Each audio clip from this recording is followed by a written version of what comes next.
নমস্কার। পশ্চিমবঙ্গে health recruitment related আবারও একটি গুরুত্বপূর্ণ বিজ্ঞপ্তি প্রকাশিত হলো।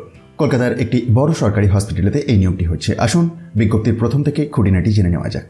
যে পোস্টে নিয়োগ হচ্ছে সেটির জন্য কনসলিডেটেড রেমুনারেশন রয়েছে 31,000 টাকা পার মান্থ।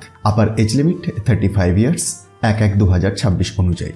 সোশিयोलॉजी और एंथ्रोपोलॉजी और सोशल साइंस और मेडिकल सोशल ওয়ার্ক আর সাইকোলজি বিষয়ে গ্র্যাজুয়েশন প্লাস 3 বছরের অভিজ্ঞতা থাকতে হবে, অথবা এই উল্লেখিত বিষয়গুলিতে মাস্টার্স ডিগ্রি থাকতে হবে। অতিরিক্ত সুবিধা পাবেন যদি ফিল্ড ওয়ার্কের অভিজ্ঞতা, গবেষণা প্রস্তাব লেখার অভিজ্ঞতা, স্ট্যাটিস্টিক্যাল টুলস এর জ্ঞান, কম্পিউটারের দক্ষতা, ডেটা সংগ্রহ ও পরিচালনার অভিজ্ঞতা থাকে। নিয়োগটি হচ্ছে চিত্তরঞ্জন ন্যাশনাল ক্যান্সার ইনস্টিটিউট, কলকাতাতে, যা ভারত সরকারের স্বাস্থ্য ও পরিবার কল্যাণ মন্ত্রকের অধীনস্থ একটি স্বশাসিত প্রতিষ্ঠান। পোস্টের নাম প্রজেক্ট অ্যাসিস্ট্যান্ট। 20 জুলাই থেকে আবেদনের পদ্ধতি শুরু হয়েছে, চলবে 30 জুলাই পর্যন্ত।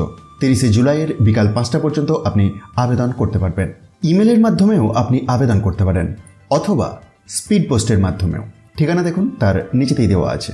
সাধারণ প্রার্থীদের জন্য অ্যাপ্লিকেশন ফিজ রয়েছে 200 টাকার। তবে এসসি, এসটি, ফিমেল বা পিডব্লিউডি প্রার্থীদের ক্ষেত্রে কোনো রকম আবেদন মূল্য লাগছে না। তাই আপনার যদি ইন্টারেস্ট থাকে এবং আপনি যোগ্য হন এবং স্বাস্থ্য গবেষণা ক্ষেত্রে কাজ করতে আগ্রহী হন, তাহলে এই সুযোগ হাতছাড়া করবেন না। আজই আবেদন করুন এবং আপনার ক্যারিয়ারের নতুন অধ্যায় শুরু করুন। অফিসিয়াল বিজ্ঞপ্তিটি আপনি নিজে থেকে ডাউনলোড করেও ভেরিফাই করতে পারেন। সেটির জন্য একবার ডেসক্রিপশন বক্সটি চেক করুন, যেখানে টেলিগ্রাম চ্যানেলের লিঙ্ক পাবেন, আর সেখান থেকে খুব সহজে এই অফিসিয়াল বিজ্ঞপ্তিটি ডাউনলোড করে দেখে নিতে পারবেন।